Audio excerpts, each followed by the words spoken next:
Hello, folks. It's Skeptics in the Hub time again.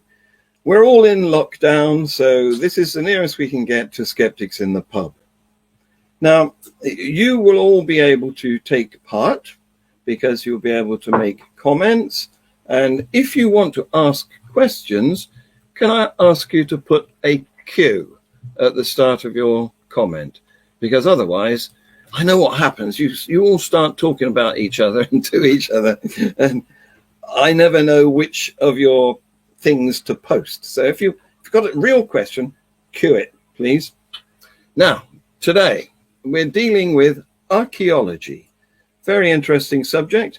And I have a real live archaeologist to talk to us about it. Paul Duncan McGarrity. Here he is. Hello, Hi, everyone. Paul. Hello, how are you doing? Yeah, we're fine, thank you. Locked down and what are we doing? Socially distancing. I don't know how many miles away you are, Paul, but it's enough. Just in North London. I think I'm just about safe. Oh, right. Yeah, it's probably about 60 miles from where I am on the south coast. Yeah, I think that'll fall within government edicts. We're all right.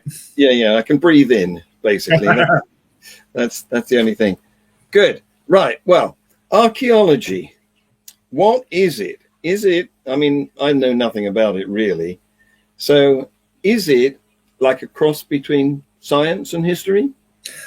It uses science and history to understand. So basically, at the very core, archaeology is looking at material culture, the things that humans make, to understand societies in the past. And the way that we interrogate that information and that data is based on scientific evaluation of some of the material, a systematic excavation to uncover and record evidence of human occupations, and elements of historical research to support the physical evidence that we're uncovering during excavations. So it's looking at remains, isn't it? It can be. It's a really interesting thing because it's the process by which you that you apply to understanding things is kind of like at the core of what archaeology is. The way I've always said it, quite trite way of describing it, but archaeology at its best is like a police investigation of something that happened a very long time ago. You are building up a body of evidence using, using like scientific investigations, using evidential sort of relationships and things like that. And then once you have built a body of evidence, you're using that to create a best fit narrative to explain why that evidence exists in the way that it does. What then happens is a police investigation will finish with a conviction, but archaeologists will often return to their understandings of what they say happened in the past, but they reinterrogate it if new evidence comes to light. So it's a constantly evolving narrative using evidence to create the best possible understanding of the past. Right. Okay. So it's a sort of stale forensics. Yeah, exactly. Like, we'll eventually solve the crime, just everyone involved has been dead for centuries. Yes. So what do you actually do? Because as soon as I told somebody, a friend of mine, that I was dealing with archaeology today, he said, I really dig that. Yes. Well, unfortunately, I don't dig. So he dated himself, really, because it was back in, I think, the 1950s when modern jazz was hip and people and it was cool. This is for the daddy-o. Yeah, yes. That's the one. Yes. So what do you actually do? So I have a specialism. I've worked as a field archaeologist, so I've done the excavating that everyone sort of thinks of when they talk about archaeology. I've dug on various sites around London within the commercial archaeology world. That is a different sort of separate part of our discipline within archaeology, or distant part of archaeology. Commercial archaeology is tied to development. Essentially, it's about how about 95% of archaeology in the UK is funded. It comes about from a law that was passed in 1990, which said that if a developer has the potential of finding archaeology on a site that they're building on, or archaeology is found, they, as the developer of the site, have to pay for mitigation work to be undertaken. So that archaeology then entered into part of the planning law of the UK, which is why you see an increase, an explosion in the number of companies and the size of companies that are working in archaeology starting in 1990. So I'm a commercial archaeologist. That's the area that I work in. We tender for contracts like everyone else on a building site, and then we go in usually before the rest of the the construction workers are on site. However, I've been on ones where we've worked alongside them, just moving around, moving carefully around so we don't get hit by machines. Running in front of the bulldozer. Yeah. I must look at that rock.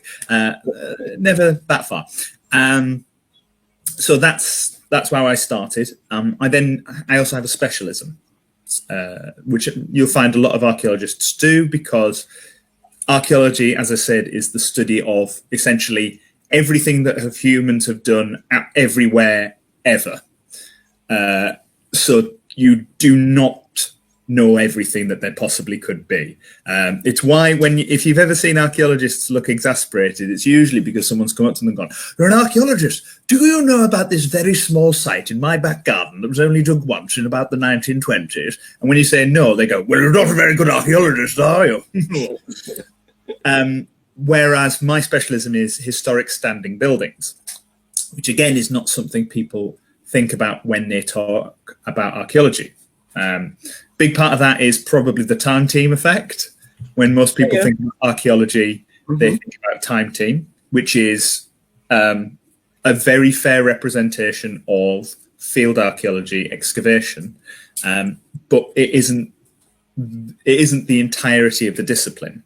I specialize in historic standing buildings, which is applying the same methodology of investigation. So a core idea to excavations is a thing called stratigraphy. And that, very simply, is what's at the bottom is the oldest, and everything on top of that is newer. Okay? The same principles are used to understand a historic building. We just call it phasing rather than stratigraphy. So that if you've got a wall, you have to have built that wall before you can build anything onto it or into it or made any repairs. So you identified those principal builds, and you are able to understand the development and the construction of the building. And there's lots of different other elements, but that's the very core of it, what I do with the historic building. So that's my specialism. And then on top of that, my job at present is I am a community engagement project officer at the Museum of London Archaeology, which means that, yes, I am responsible for organising public events and public communications about archaeology. So what we're doing now technically counts as overtime. You'll be able to put in a claim. Yeah. No one's asked me to do it, but I'm getting paid. But so, yeah, anytime you've had a lecture or anything about a site, there's actually both a moral and legal requirement from archaeologists to involve the local community in the understanding of their cultural heritage. It's also part of the Human Rights Act. The European Human Rights Act says that you should it is a fundamental human right to have some interaction and involvement in your cultural life. So that fed through into what archaeologists do, and as such, we can no longer dig. It's no longer a member of the landed gentry getting the local bricklayers to dig him a hole during the summer. We now have to have lectures welcome members of the community onto the sites. And what happens more regularly now is try and co-produce investigations with the local community, because we're trying to go from archaeologists, we tell you what the past is, to we have a skill set that helps other people to interpret it. And the more people who are working on a site, the more life experiences can be brought into the interpretation, and the broader the understanding of our shared cultural past can be. So you're going from sort of authoritarian to interactive. Certainly. And that was a failing of archaeologists as a discipline for, I'd say, a lot of the 20th century. And it's something that can it's one of those, it's an interesting discipline because you can see it being misused by authoritarians, because if you only have this sort of like state sanctioned single point of understanding, if our past is controlled, it can lead to very negative consequences of that, a very myopic view of what the past is. If it is a shared cultural understanding, it goes a long way to have archaeology.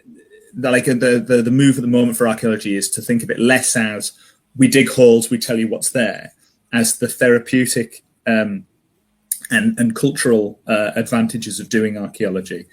Things like working with at-risk youths, understanding their local environment, and working with and trying to like engender an interest in their cultural heritage has proven therapeutic effects on people. Give them a pride in their surroundings. Exactly. Yeah. So, and people are interested in what, you can tell people are interested, because anytime I've introduced myself at a house party as an archaeologist, I will get cornered by someone who wants to talk to me about something from the past. Yes. People are interested, and using it in the right way to make sure that they everyone owns it, it's not controlled. And accepting this sort of transparency and investigation means that some of the history is less likely to get swept under the carpet, as must have happened a lot in the past. Well, that's another part of it, as well as I said, the more voices, the more people from different diverse backgrounds who are involved in the work. Like, I am unremittingly a tall, straight, white male. My interpretation of the past, my experiences of the world are from a very specific viewpoint, but there are certain elements that get missed out. If you read histories, for example, the histories of women is limited. They don't appear in historical records, but you can find information about the lives of women in the archaeological record, because it's the same problem with gatekeepers. The people who are creating the historical records are inherently biased. Their potential for inherent bias within what records are being kept. Well, it was always sponsored by a rich person, wasn't it? The king decided what was recorded in history. It's that old adage of the history is written by the victor, but it's also written by whoever's in charge, essentially. I think I found what was it? I heard a statistic that was talking about the Black Death, and it said, I think it was, I can't remember the name of the chap, but it was a sort of a German chronicler had said that 1,000 people had died a day, not including children. Why not including children? Yes, but it was exactly. But you see those discrepancies constantly coming into it. Well, be careful though, because I've got my bodiless head girl behind me. So if we start talking about children, she'll be on again. Oh no, not the floating head. Yeah. She only counts half a child. Danny, come and float past the screen again. Hi. Because we want to see your floating head. Okay. Here she comes. Come on, quickly. There she is. Terrifying. I understand the German chroniclers. That's technology. You can't see. So what do you think about this? Somebody has commented, state-sanctioned archaeology serves the state, not the truth. That's a contentious statement. Well, I think that's a very fair statement. State-sanctioned archaeology can service the state, and there are modern examples of that. The Kashmiri border, for example, there's various sites there that are contested as to whether they are Hindu, Muslim religious sites. And Pakistan and India have both sent archaeological teams who are state-sanctioned to go and find out whether it was a Hindu or Muslim site. And it's quite amazing how all the Pakistani teams have found out it's Muslim and how the Indian teams have found out it's Hindu. What a surprise. What a surprise. So there is, like I say, but that's the danger when, that's the problem that you face within the discipline is it is a powerful tool to help create cohesion in a society, but if it's mistreated and misused, it can have a very dangerous negative effect. It's a propaganda. There's a reason that there was a archaeological elements in the SS because they were using archaeology to try and find evidence to support particular worldviews. It's why an increase in inclusion and an increase in involvement in archaeology, less as a sort of closed off ivory tower in discipline, is vital to ensuring that the way it is interpreted is beneficial. Mm-hmm. So, do you ever get involved in a controversy? I mean, do you ever get asked to represent NIMBYs or develop? NIMBYs. I have worked on, and I obviously can't say any specific projects that I may or may not still be involved with, but I have certainly, because of the nature of my role, because I work within a commercial unit, I don't get to pick and choose what projects I work on. That's, I think, problematic. It's something that one of my colleagues, Sadie Watson, is currently looking into. Is she's writing her doctoral thesis on the way that archaeology is funded in the UK, because whilst developer funding has saved quite a lot of archaeology, when we're now talking about how it is presented to the public, there are certainly, particularly with some of the larger organizations, they have communications teams, they have their own community engagement officers who are very good at trying to make sure that the right message is being presented so they get a PR story for the project. And I was going to say they've got a vested interest. They have a vested interest, their propaganda. Yeah, exactly. And so it's a problem that is definitely one that the industry is starting to question and investigate. Whether we can entirely support, doing this kind of work, but on the other side of it, people who work in archaeology, you'll find that there's an increase now of trying to marry up the commercial side of things to make the units and the departments financially viable, with running internal sort of HLF fund, Heritage Lottery Fund supported projects. So you get your day job where you get to work in archaeology, and then you can do sort of there are projects that you can then have untethered from developer services, where you get to do something that's the messaging is more neutral. Neutrality isn't necessarily what we're talking about here. I'm currently reading a really interesting book called Homeless Heritage, where they lay out very straightforwardly right at the beginning It's interesting because I'll explain what homeless heritage is. There's something that, as I say, the process of understanding material culture, people think that's in the past. It doesn't necessarily have to be. You can understand material culture from current societies. Anthropological investigations and ethnographic studies like that would be talking to the people and speak to them. Archaeological, you can use those same studies, but you also use a sort of a recording of the material culture that's associated with those societies to really understand how they interact with their landscape. And this book, which I currently have next to me by Rachel Kiddie. This is her PhD thesis.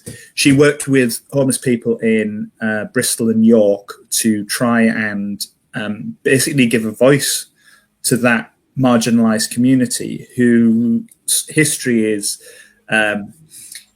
there's an oral tradition within homelessness that is passed on between people who are experiencing homelessness. And there's a material culture as well that is associated with activities that are undertaken by people who are experiencing homelessness. So she lays out at the beginning of the book that archaeology by its very nature is a political act.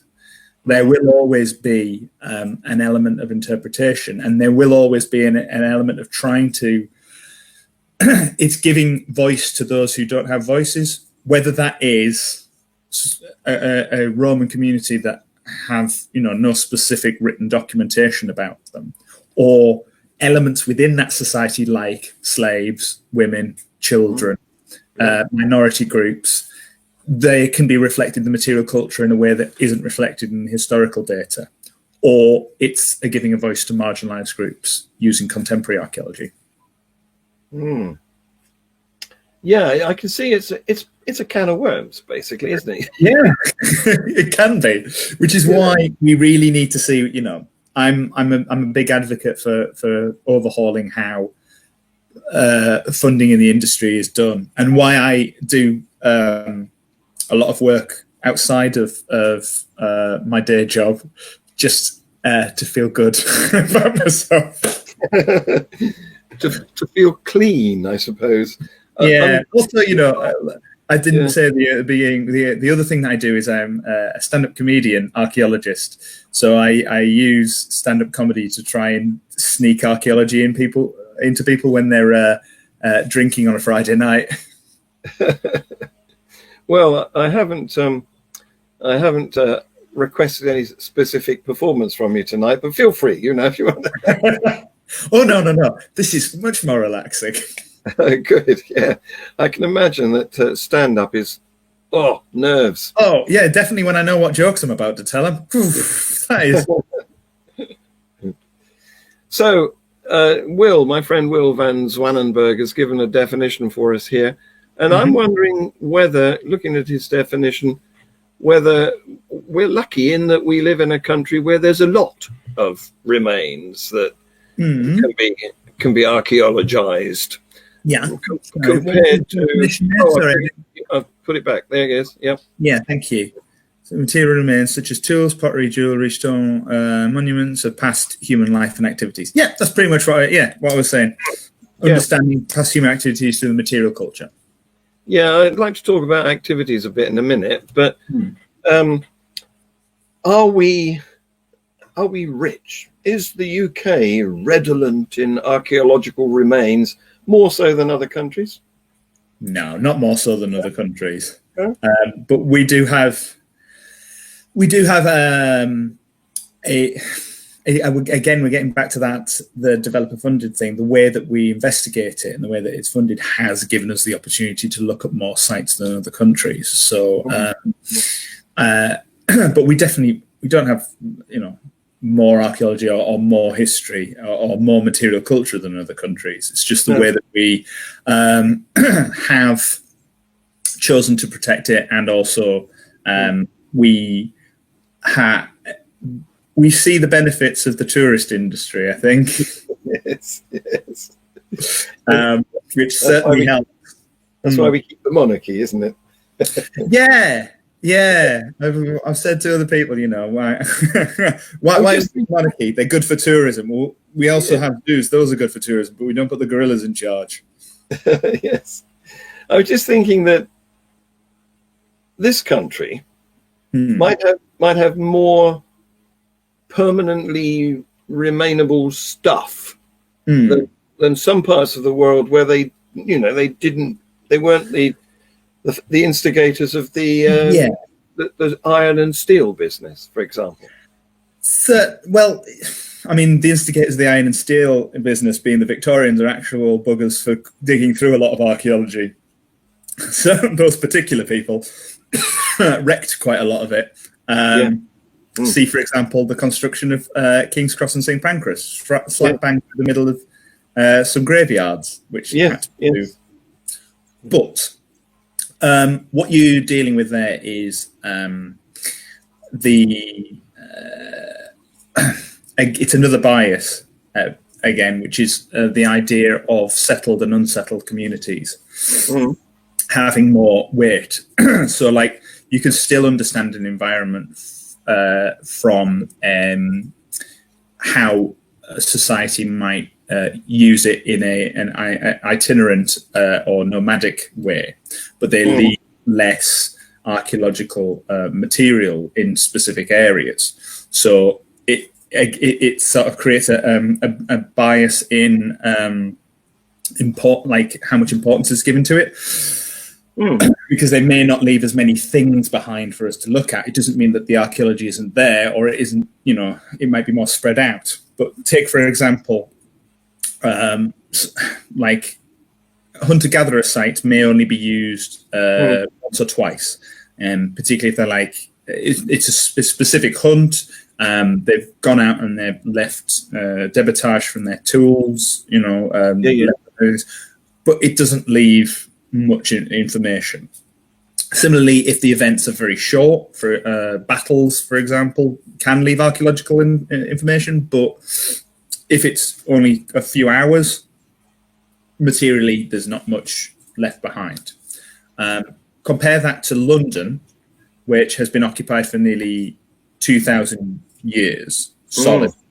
Yeah. And all of the processes of that many people settled in one location has, if you want to get to the Roman layers in the city of London, you have to dig down around 9 meters.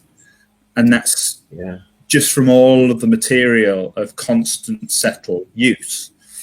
So just explain to me how it got to be that deep. I mean, what's happened? Has it just got squashed, or has more stuff arrived on top of it? Yeah. Say someone drops a coin on a Roman road, right? Yeah. That coin can go into the mud if it's a muddy surface, right? Then it's covered over. It's got its first layer, right? But if someone dumps rubbish on that road, that is something else that could cover it over. So purposeful deposition. If the road goes out of use and they decide that they want to flatten the ground because they want to use it for building, then you can have material brought in. And that, again, is another sort of deliberate dumping layer. I suppose it's always easier to bring material in than it is to take material away. Exactly. And other processes, like you build that flat land, you build the buildings, and then Boudica comes along, burns down London. There's a destruction layer. It's easier to flatten that all down and build on top of it than it is to clear it all out. Same thing happens in the Great Fire. Same thing happens in the Blitz. So you can actually, when you dig in London, you can see 3 black layers in the stratigraphy that are the Boudican Uprising, the Great Fire of London, and the Blitz. Flooding, things like that.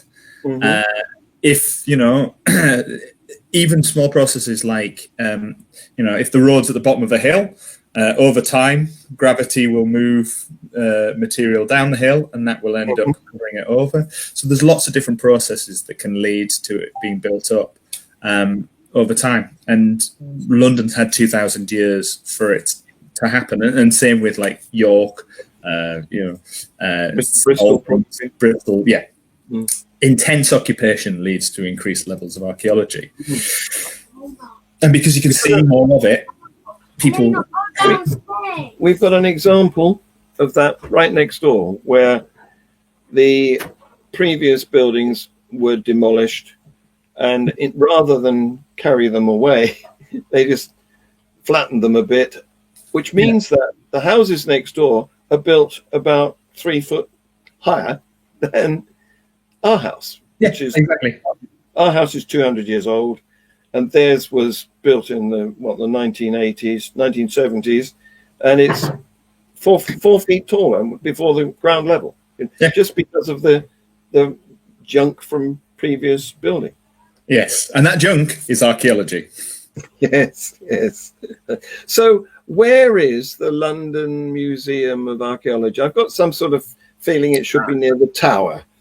So the Museum of London is where is that?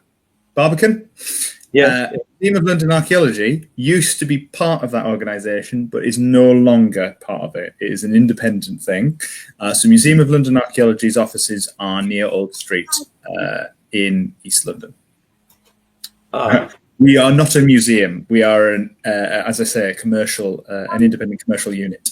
Right. So you're not far from the Shakespeare Theatre, then, maybe.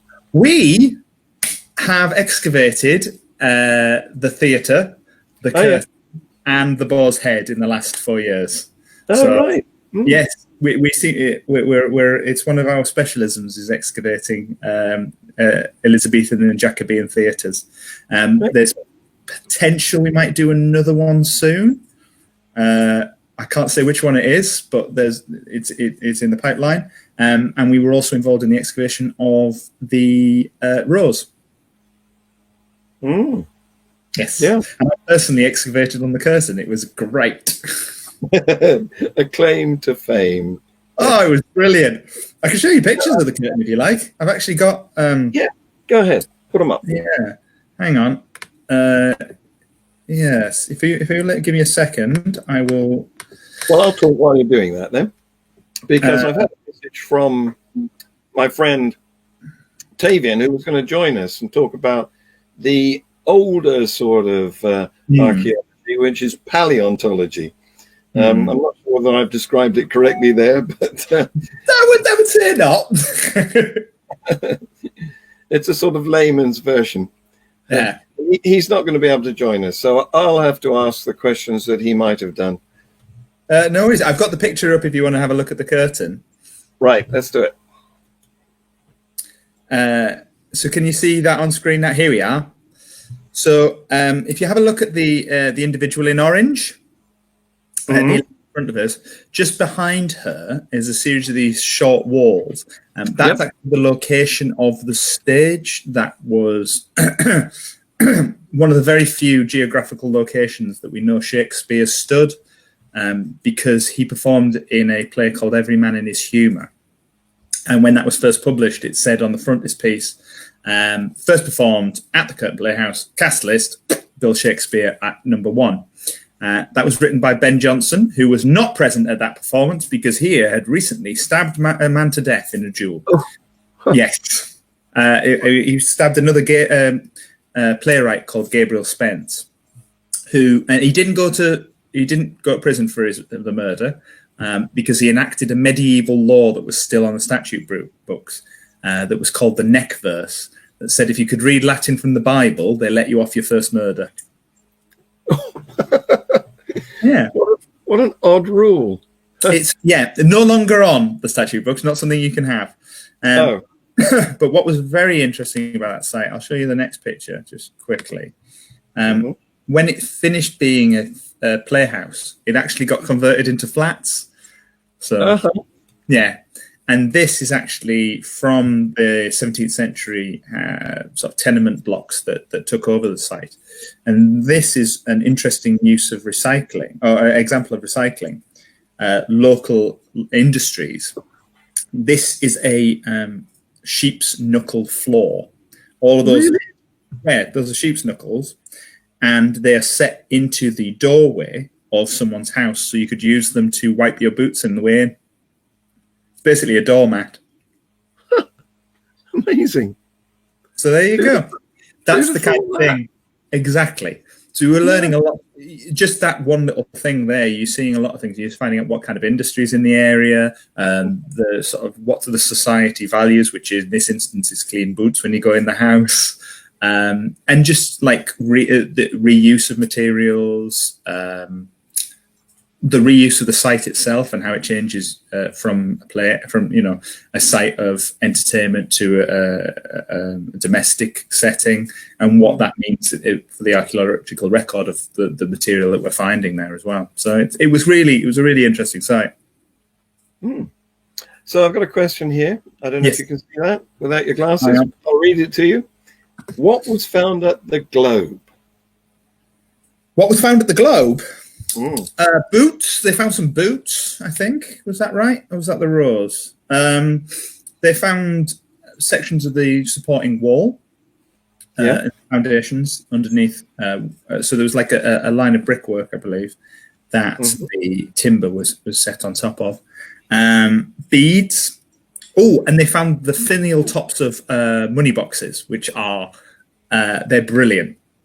They're sort of like a little ceramic nipple on a round sort of ceramic jar. And it had a money slot in it and no way of taking it out because they were sort of early anti-theft devices. Oh, right. Yeah, the only way to get them out was to smash them. Yeah. And they're brilliant for archaeologists because obviously they're an item that are single use. And so you find hundreds of them when you're on a site of a playhouse. And they're very interesting as well because obviously the money gets collected, penny to enter into the building, penny to go into the galleries, and a penny to get a cushion. And then all of them were taken into an office at the back where they were broken, and then they were put in a box in that office, which is where the term box office comes from. No, really? Yes. Wow, interesting stuff. Thank you. So no recycling of them then? No. Oh, that's something that they found at the Globe, though. They did find something with regards recycling. They found quite a lot of nutshells that they think were linked to the local soap making industry. And so it was they found it as part of the floor surface. And they think with the other excavations on the other sites, they wanted to see if that was like a regularly used floor surface. And actually what we found is that it varies from site to site what's there. So again, it's making use of whatever of like light industrial stuff is just being thrown away, what material they can gather. Because players prior to the construction of the playhouses were considered, vagabonds, thieves, and liars, sort of thing. They were an itinerant lifestyle, and it's actually there was a piece of legislation that essentially said, if you want to be in a acting troupe, you have to be able to give us an address, and that's why they started building the playhouses in the first place. But they were not rich, and so they were just trying to gather whatever material they could to build the site. The Globe itself is actually the theatre in North London, due to a dispute over land ownership. The playing company, the Lord Chamberlain's Men that Shakespeare was a part of, stole the building while the landowner was out of London. They went with a team of carpenters, and over several days they pulled the whole building down, put the material on carts, and took it to the South Bank and used that material in the construction of the Globe. So it's not entirely. The Globe is much larger than the theatre was. And people take that as like this kind of like thumbing their nose at the landowner. But what it actually is, it's not until the Victorian period that labour costs outstrip material costs. So when they were not being able to play in the theatre, all of their money was tied up literally in the timbers of the building itself. So to be able to survive, they needed that back off them, and they needed to make use of cheap material when they got to the South Bank. So no, it's a sort of early form of parquet flooring, maybe walnut shelf flooring. Yeah, very nice.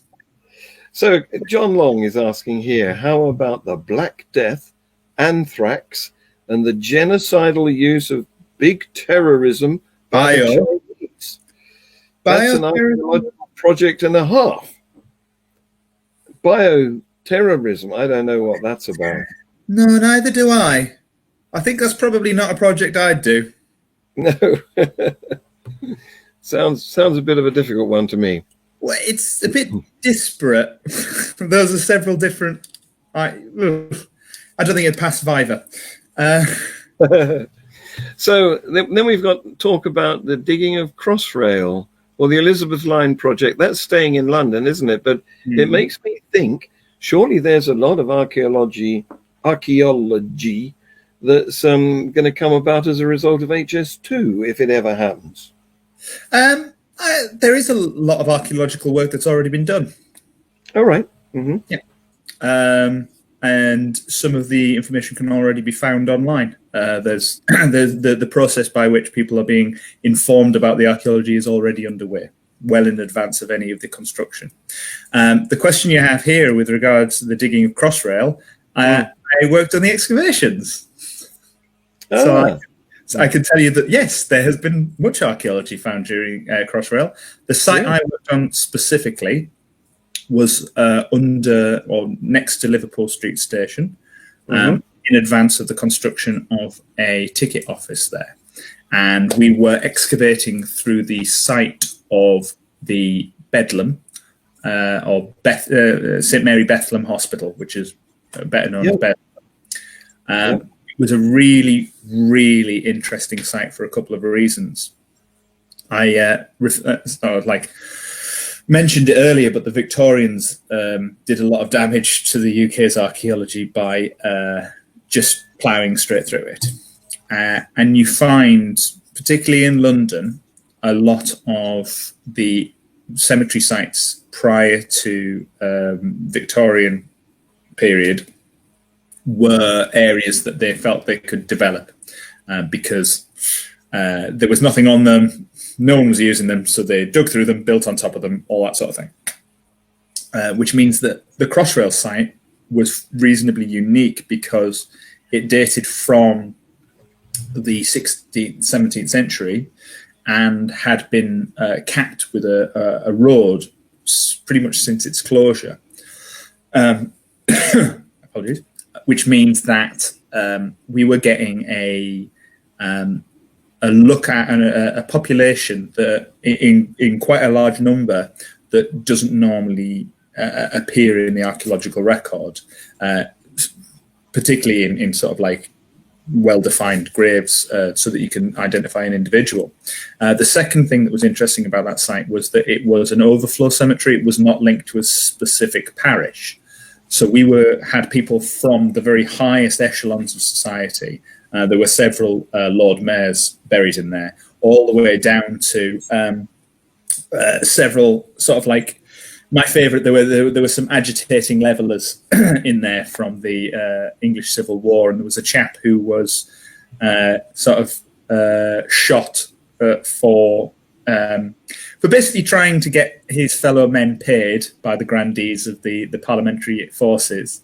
They essentially went on strike at Bishopsgate, the Bishopsgate Mutiny, and one of the chaps who was leading that was shot at St. Paul's and buried at the Crossrail site. So we have from the lowliest soldiers who are trying to make society better all the way up to Lord Mayors, which meant that we saw a cross-section of society from a period we don't usually get much evidence of. Hugely important to try and understand the it covers a period like the outbreak of Black Death in 1665. We had plague pits there, which is evidence that you're able to then feed into an understanding of how who was affected by the disease, how it had spread, sort of like was it within familial groups and things like that. So you build that in evidence into understanding how plagues and things transmit, and that evidence can be used in modelling modern diseases. And I can't imagine how that would be useful. Not relevant today, no. Relevant. But it's certainly something that site fed into. Yeah. And below that cemetery was actually a section of Roman road, which was quite nice, quite interesting to look at. Lots of interesting finds in the ditches on either side of it, but also because of the people buried on top of a road. People were buried on top of the road. Yeah, the road was Romans. So the people were buried next to the Roman road. There were Roman burials for a start, because that's what they would do. They wouldn't bury people inside the city. They'd bury them along the roads leading out. So we had Roman burials and a Roman road. Then when the Romans left London, the River Lee that was on that side, essentially what happened is it wasn't maintained. So where it went through the Roman walls, basically clogged up, and that whole area became marshland. So that's why the road gets covered over. The Lee starts flooding and various other things. And it's nice and easy to dig for a graveyard. Yes, because then they sort of like alter the course of the Lee and various other things, and that's when you get this open ground that's now been dried out and is perfect to put a large cemetery in.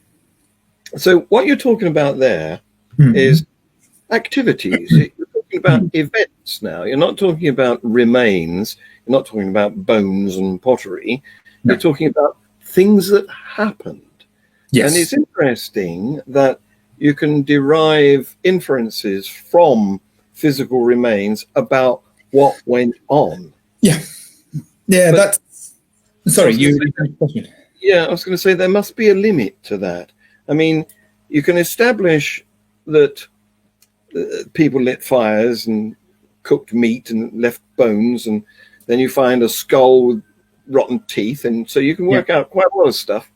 But you can't do the sort of day-to-day dramatic happenings. You wouldn't be able to recreate an archaeological EastEnders series. No, and nor would you want to. I think the strength of archaeology is speaking to experiences of sort of the general terms of people who are the common folk.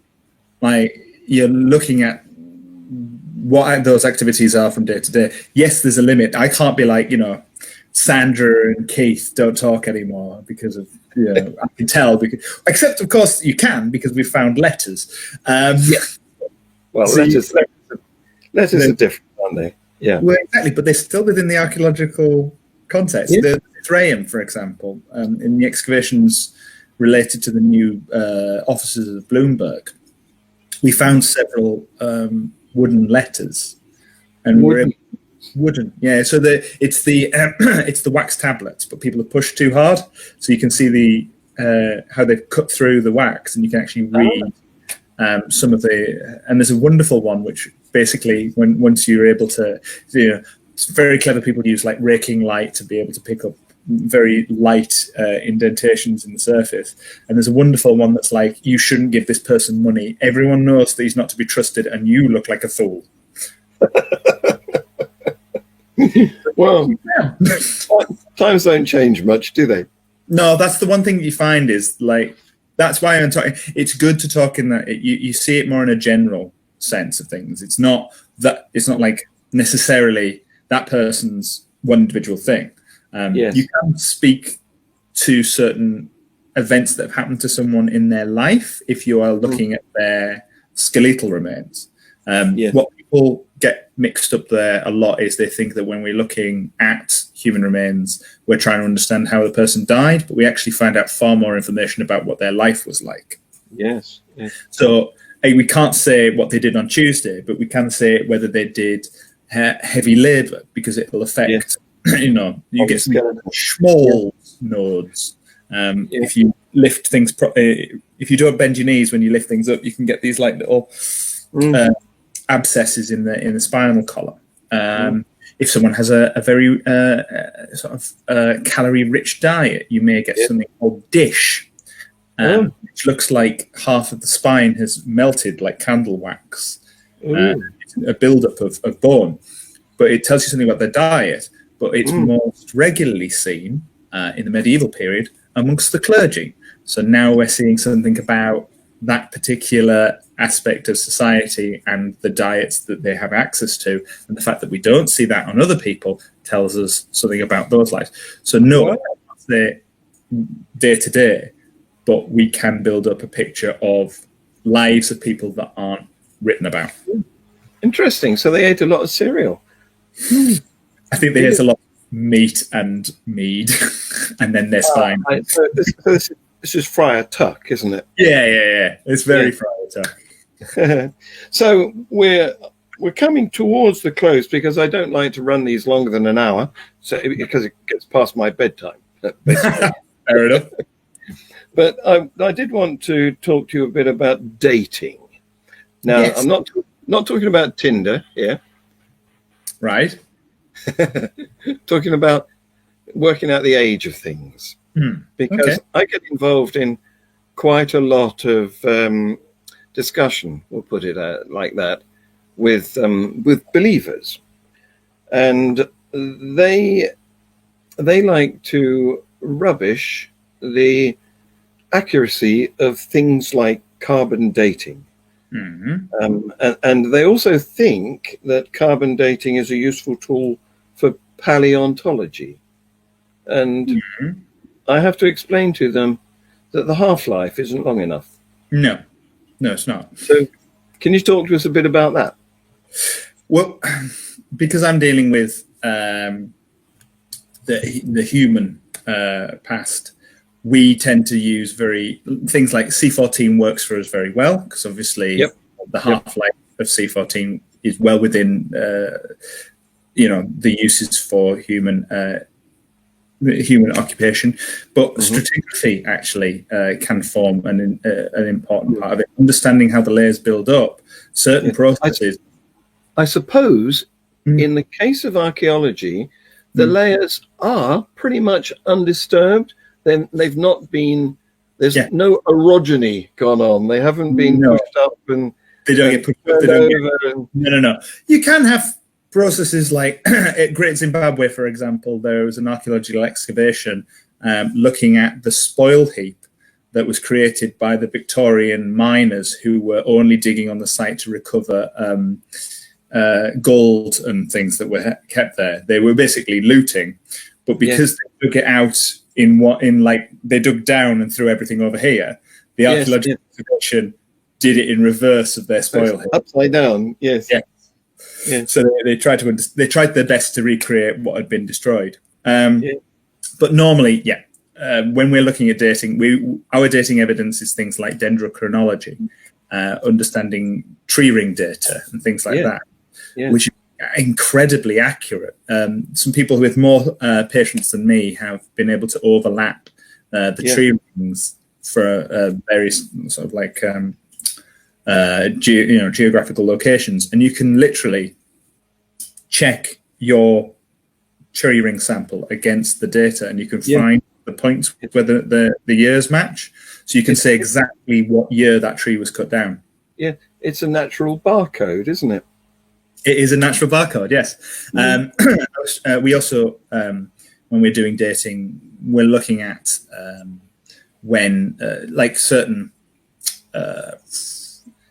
you can see, you've got me in the science side of things, and unfortunately I have a BA in archaeology.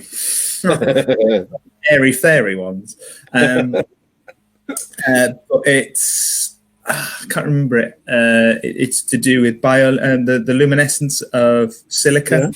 You can also look at please excuse me, I do not know the specific science about this, but you can work out how long a piece of silica has been buried in the ground by sort of like something to do with when it was last exposed to sunlight. All right. Very interesting. Don't look that up. Google that, everybody. Yes. Yeah. Age of silica bioluminescence. Okay. Very interesting. But if I can find you another question, but they seem to be arguing amongst themselves here. What? I hope I haven't triggered anything particularly awful. No, not really. No. Oh, it's a great. I'm going to put this up. Look, barcode. Unfortunately, we can't attribute it because it's Facebook user. But whoever you are, feel boosted because it's a good. Remember you. Yeah, we like it. Yes. So right, Black Death, where it came from. I read an interesting article the other day about because we were talking about disease and how the past plagues can be applied throughout the centuries, the evidence of them. Yeah. And I was reading an article about how the 1918 flu epidemic got to West Africa. Oh, really? It began in Spain, didn't it? It was called Spanish flu. No. I know that's not the case, but allegedly it began in Spain, somewhere in Europe. Spain was not covered by the same restrictions by other European governments who were currently involved in the First World War. So they had like state-controlled media. So Spain was the first country to widely publish stories about the flu. So it looked like it was starting there, but there's very good evidence that it started in America. Really? Yes. But of course it was suppressed there because it wasn't good for the war effort. It was not good for the war effort. No. Whereas Spain was neutral. Sorry? Whereas Spain was neutral, so they were free to write about it. Yeah. So anyway, this article claimed that a ship from Plymouth brought it to Sierra Leone, the capital of which is Liberia, I believe. And so it. I think Liberia is a separate place, isn't it? Or is it? Oh, is it? Yeah. Yeah. My West African geography isn't great. So it spread through that city, and then a ship went from there to Lagos, Nigeria, and it spread through Nigeria. And I think 500,000 Nigerians died in the 1918. Sorry. And so it was this one ship popping from hot to hot. All right, fair enough. Blimey. Excuse me. This is unrelated. This is just because I've been talking without a drink for an hour. Well, you should line one up, shouldn't you? Oh, very smart. You seem to be drinking the books that are behind you. Yes. Well, yeah, this is one of the problems with chroma key. I haven't got it sorted properly yet. I think I've got too much brightness so that I get holes in the head. Look at that. Horrifying. Anyway, Paul, it's been great. Thank you very much. Thank you. And thank you, everybody, for watching and your comments. And I'm sorry we weren't able to join in with Tavian, but he's had a bit of a crucial event that he had to rush off and see to. Do you mind if I plug a couple of things before we go? Go ahead. If you've got a book, we can put it in the comment section. I don't have a book. I have a podcast called Ask an Archaeologist, where I interview people who work in the heritage industry, and we basically talk about a lot of the topics that we've covered in this. Also, whilst we're all in lockdown, I have over on my Twitter pages, Ask an Arc and my own personal one, I've got a couple of videos to show people how they can do a historic standing building survey of their own house. Ooh. Yes. The kids. Sorry? Kids while they're not at school. Yeah, exactly. Kids while they're at school, they can do it as a project, or just anyone who's interested in finding out a little bit more about where they're currently stuck. Yes. Locked down, indeed. Yes. So those are on my Twitter page as well. So that's your Twitter page, which is called? Mine's at Paul Duncan McG, that's MCG, or at Ask an Arc, ARCH. Duncan McG, hang on. And the other one was? At Ask an Arc. Ask an Arc. And where's that? Is that on Twitter as well? Yes, that's also on Twitter. Right. Basically, it's got links to anything that I do, all my videos, all my websites, and all that sort of stuff. Well, this will be up. This will be up in perpetuity. You will be able to join in any discussion and add your plugs too. Thank you. Thank you very much for having me. It was an absolute pleasure. Terrific. Thanks, Paul. Cheers. Bye-bye. Bye-bye.